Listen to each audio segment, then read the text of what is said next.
Nageenyi waaraa akka mirkanaa'uu fi hawaasa abbaa nageenyaa taasisuun murteessaadha jedhame. Magaalaa Finfinneetti hirmaannaa hawaasni nageenya mirkaneessuu keessatti qabu daraan cimsuun hunduu bakka jirutti akka abbaa nageenyaa ta'uuf raayyaa nageenya hawaasaa ijaaruun hojii hojjetameen nageenya waaraa magaalittii mirkaneessuun danda'ameera jedhan hoogganaan itti aanaa biiroo bulchiinsa nageenyaaf tasgabbii magaalaa Finfinnee obbo Biraanuu Rattaa. የአዲስ አበባ ከተማ ነዋሪ የሰላሙ ባለቤት መሆን ይችል ዘንድ jiraattonni magaalaa Finfinnee akka abbaa nageenyaa ta'aniif ijaarsa raayyaa nageenyaa sadarkaa fooyya'aan ijaaruun danda'ame. Leenjii yaadaa fi gochaa kan ergamaaf isaan gahoomsu fudhachuun akkasumas ilaalchaa fi naamusa gaariin qaamolee nageenyaa waliin qindaa'uun raayyaa nageenyaa hojjetu magaalaa Finfinneetti ijaaruun nageenya waaraa magaalattii mirkaneessuun danda'ameera. Kutaa magaalaa Addis Katamaatti raayyaa nageenyaa leenjii yaadaaf gochaa xumuranii eebbifaman irratti erga kan dabarsan obbo Biraanuun namoota shira dinagdee hojjetan akkasumas yakkoota garaagaraa hojjechuuf kanneen yaalan hordofuun qindoomina qaamolee nageenyaa waliin olaantummaa seeraa akka kabachiisan dhaamaniiru.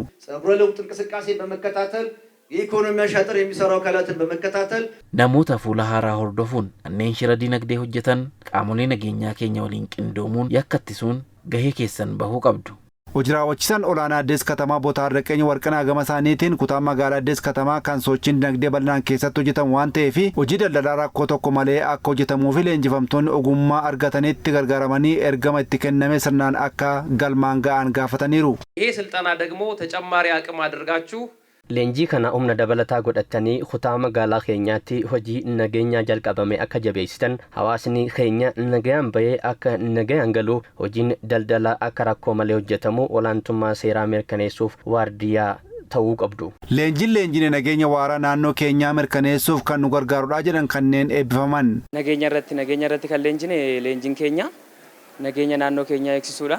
Naannoon keenya immoo nageenya akka taatu nagaa akka argattuu fi eegumsa nagaa hoyiruu kennuudhaan yookiin namoonni nageenya irra hojjetan waan jiraniif yoo rakkoo namni qabu yookaan immoo bifa addaa tokkoon naannoo keenya keessa galee qaama nageenyatiif hoyiruu kennuudhaan isarratti leenjiin keenya kana. Hubannoo baay'ee arganne duraan hin beeknu turre akkuma barame yaa'u amma leenjii fudhataa turreen immoo beekumsa gahaa arganneerra tokkoffaa eeruu kennuudhaan akkamitti wanna tokko yoo shakkiti akka takataataltee akka hordoftu ጸጉር ለዋጪ jiranii namoota addaa fuula addaa yoo argine duukaa takattallee duukaa buunee qabuudhaan uummanni keenyas immoo nu gargaara nu qofaa miti uummanni keenyas nu gargaara yeroo nu wanna kan takattallee qabnu uummannis nu gargaara wal tabaabbarree qaama seera ilaallatuun hin geenyechaa.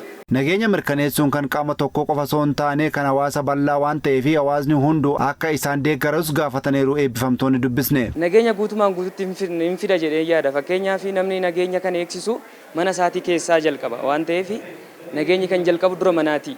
Manaa yoo mana keenya eegne naannoo keenya eegna yoo naannoo keenya eegne immoo biyya keenya eegna jechuudha. Kanaafiyyuu guutumaan guututti nuti naannoo keessatti nageenya eegsisu jechuun magaalaa keenya eegsisu yookiin immoo naannoo keenya eegsisu biyya keenya eegsisu jedhee nan fudhadhaan. Gumaacha guddaa qaba akka yaadutti manuma keessaa kaa nageenyaan amma abbaan ijoollee nageenya isaa mana keessatti yoo eegsise fudhattee ol kaatti ijoolleen gadi baatee bakkee sana eegsifte jechaadha.